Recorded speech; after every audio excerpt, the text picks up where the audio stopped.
সুপ্রিয় দর্শক, এই মুহূর্তের সবথেকে বড় খবর দর্শক, এবার কলকাতা হাইকোর্টে বিরাট ধাক্কা খেল রাজ্য সরকার। এবার এসএসসির চেয়ারম্যান সিদ্ধার্থ মজুমদারকে সরাসরি চরম হুঁশিয়ারি কলকাতা হাইকোর্টের বিচারপতি তপব্রত চক্রবর্তীর, জানিয়ে ইতিমধ্যেই রাজ্য রাজনীতিতে একেবারে নতুন করে হইচই শুরু হয়ে গিয়েছে।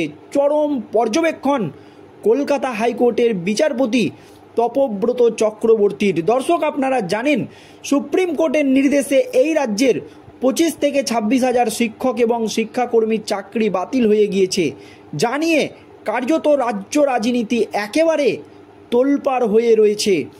এই আবহে একসাথে 25 থেকে 26 হাজার শিক্ষক এবং শিক্ষাকর্মীর চাকরি বাতিল হওয়ার কারণে রাজ্যের শিক্ষা ব্যবস্থা একেবারে ভেঙে পড়েছে। তাই যারা এখনও অযোগ্য বলে প্রমাণিত হয়নি তাদেরকে কাজে যোগ দিতে দেওয়া হোক, এমনই কিন্তু দাবি জানানো হয়েছিল সুপ্রিম কোর্টের প্রধান বিচারপতি জাস্টিস খান্নার কাছে। কিন্তু রাজ্যের সেই আবেদন যদিও সাময়িকভাবে মেনে নিয়েছেন সুপ্রিম কোর্টের বর্তমান প্রধান বিচারপতি জাস্টিস খান্না, তিনি জানিয়েছিলেন যে 31শে ডিসেম্বর পর্যন্ত যারা অযোগ্য বলে প্রমাণিত হয়নি তারা কাজে যোগ দিতে পারবে। এই আবহে রাজ্য কিন্তু জানিয়েছিল বা এসএসসি জানিয়েছিল প্রাথমিক অবস্থায় যে যোগ্য এবং অযোগ্যদের তালিকা প্রকাশ্যে আনা হবে, কিন্তু শেষ পর্যন্ত 180 ডিগ্রি পাল্টি মারে এসএসসি চেয়ারম্যান সিদ্ধার্থ মজুমদার এবং রাজ্যের শিক্ষামন্ত্রী ব্রাত্য বসু। তিনারা জানিয়ে দেন আইনি জটিলতার কারণে কারা যোগ্য এবং অযোগ্য সেই তালিকা প্রকাশ্যে আনা হবে না। এই আবহে এসএসসির সামনে একেবারে ধুন্ধুমার কাণ্ড বেঁধে যায়। এসএসসির চেয়ারম্যান সিদ্ধার্থ মজুমদার প্রায় এসএসসি ভবনেই 2 দিন আটক হয়ে থাকেন। আর এই আবহে উচ্চ প্রাথমিকের একটি মামলায় কলকাতা হাইকোর্টের নির্দেশকে বারবার অবমাননা করেছে বা কলকাতা হাইকোর্টের নির্দেশকে অমান্য করেছে এসএসসি। কাউন্সিলিংয়ের মাধ্যমে 15,000 পদে নিয়োগের নির্দেশ দিয়েছিল কলকাতা হাইকোর্ট, কিন্তু সেই নিয়োগ এখনও পর্যন্ত হয়নি।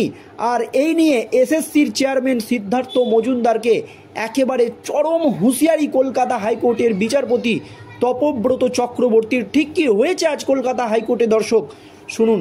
উচ্চ প্রাথমিকের একটি মামলার শুনানিতে এসএসসির স্কুল সার্ভিস কমিশনের চেয়ারম্যান সহ আধিকারিকদের বিরুদ্ধে ক্ষোভ প্রকাশ করলেন কলকাতা হাইকোর্টের বিচারপতি তপব্রত চক্রবর্তী। অভিযোগ, এই মামলায় আদালত যে নির্দেশ দিয়েছিল তা কার্যকর করেনি এসএসসি। তাতেই কলকাতা হাইকোর্টের বিচারপতি তপব্রত চক্রবর্তী এবং বিচারপতি পার্থসারথী চট্টোপাধ্যায়ের ডিভিশন বেঞ্চ মঙ্গলবার বলেন, আদালতের নির্দেশ কার্যকর করতেই হবে আপনাদেরকে। কেন আপনারা আদালতের নির্দেশ কার্যকর করেননি? এজলাস থেকেই আধিকারিকদেরকে গ্রেপ্তারের নির্দেশ দেব। তিনি একেবারে সরাসরি এসএসসিকে বলেন যে এজলাস থেকেই এসএসসি চেয়ারম্যান এবং আধিকারিকদেরকে গ্রেপ্তারের নির্দেশ দেব।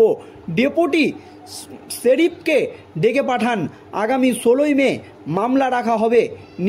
নির্দেশ কার্যকর হয়েছে কিনা বিবেচনা করা হবে বলে জানিয়েছে বেঞ্চ।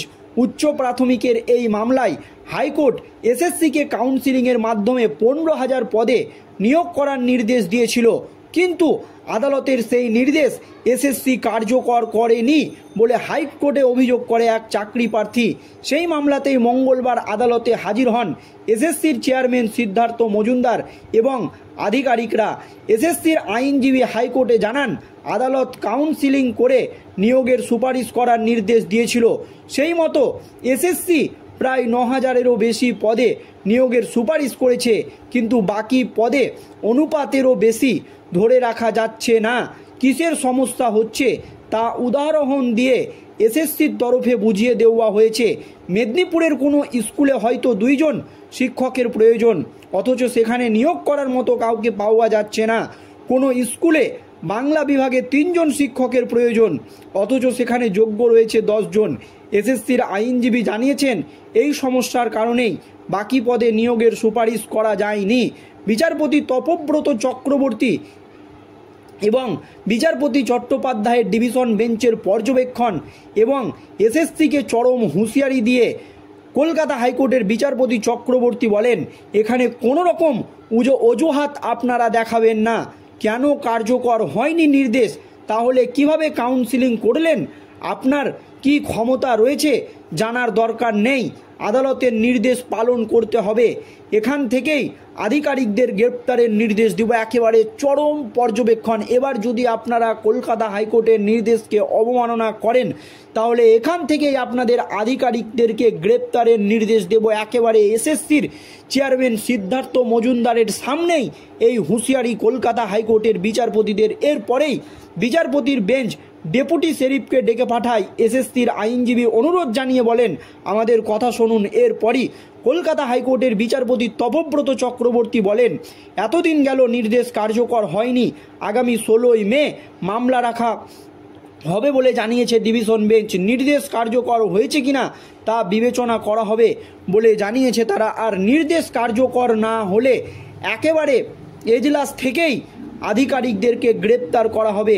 চলতি এপ্রিল মাসেই 2016 সালের এসএসসির সম্পূর্ণ প্যানেল বাতিল করেছে সুপ্রিম কোর্ট, যার জেরে এক ধাক্কায় চাকরি হারিয়েছে প্রায় 25,752 জন শিক্ষক ও শিক্ষাকর্মী। এই নিয়ে চরম অস্বস্তিতে পড়েছে স্কুল সার্ভিস কমিশন। কয়েকদিন আগেই এসএসসি ভবনের সামনে অবস্থানে বসে পড়েছিলেন চাকরিহারা শিক্ষক এবং শিক্ষাকর্মীরা।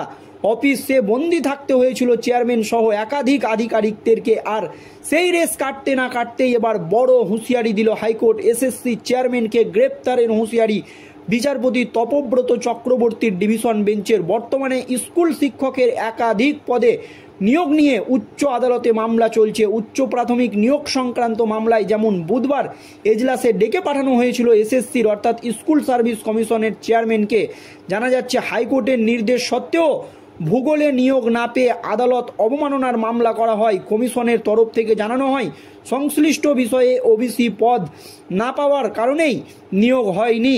এই কথা শোনার পরই বড় হুঁশিয়ারি দেন বিচারপতি জাস্টিস তপব্রত চক্রবর্তী।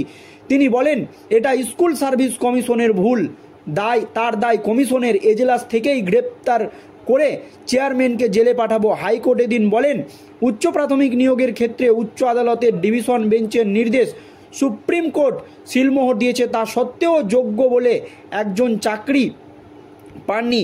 এখন এসএসসি নানান রকম সমস্যার কথা বললেও কেন আদালত মানবে? অনেক কিছু হয়ে গিয়েছে। কমিশন চাকরি না দেওয়ার ক্ষেত্রে এই ধরনের অজুহাত দিতে পারে না, এমনই পর্যবেক্ষণ কলকাতা হাইকোর্টের বিচারপতি পার্থসারথী চট্টোপাধ্যায় এদিন প্রশ্ন করেন, নিয়োগ প্রক্রিয়ার শুরুর সময় 2 ভাগে শূন্যপদ ঠিক হয়ে ঘোষিত শূন্যপদ এবং বিজ্ঞপ্তি দেওয়ার পর সম্ভাব্য শূন্যপদ এখন তাহলে কেন স্কুল সার্ভিস কমিশন বলছে যে ভূগোলের শূন্যপদ নেই? হাইকোর্ট এদিন স্পষ্ট জানিয়ে দেয়, এসএসসি চেয়ারম্যানকে সমাধান করতে না পারলে আদালত মেনে নেবে না। এই নিয়ে রাজ্য নাকি শিক্ষামন্ত্রী কার সঙ্গে কমিশন কথা বলবে সেটা তাদের সমস্যা। বিচারপতি চক্রবর্তীর কথায় এসএসসি কী জন্য এই প্রকারের সমস্যা যাতে না হয় সেটার জন্যই তো এসএসসি কমিশনের জন্য সমস্যা, সেটা তাদেরকেই মেটাতে হবে। আদালতের নির্দেশ অনুযায়ী উচ্চ প্রাথমিকের নিয়োগ তালিকার সকলকে চাকরি দিতে হবে। আদালত শেষ সুযোগ দিচ্ছে, এর পরেও চাকরি না পেলে আদালত কঠোর পদক্ষেপ নেবে। উল্লেখ্য, 26,000 চাকরি বাতিল কাণ্ডে বর্তমানে বেজায় চাপে রয়েছে স্কুল সার্ভিস কমিশন। তার মধ্যেই উচ্চ প্রাথমিকের নিয়োগ নিয়ে হাইকোর্টের ভৎসনার মুখে পড়ল এসএসসি। শেষ সুযোগ দিচ্ছে আদালত, এর পরেও যদি চাকরি না হয় তাহলে কড়া পদক্ষেপ নেওয়া হবে বলে স্পষ্ট এসএসসিকে জানিয়ে দিয়েছেন কলকাতা হাইকোর্টের বিচারপতি তপব্রত চক্রবর্তী। ধন্যবাদ দর্শক।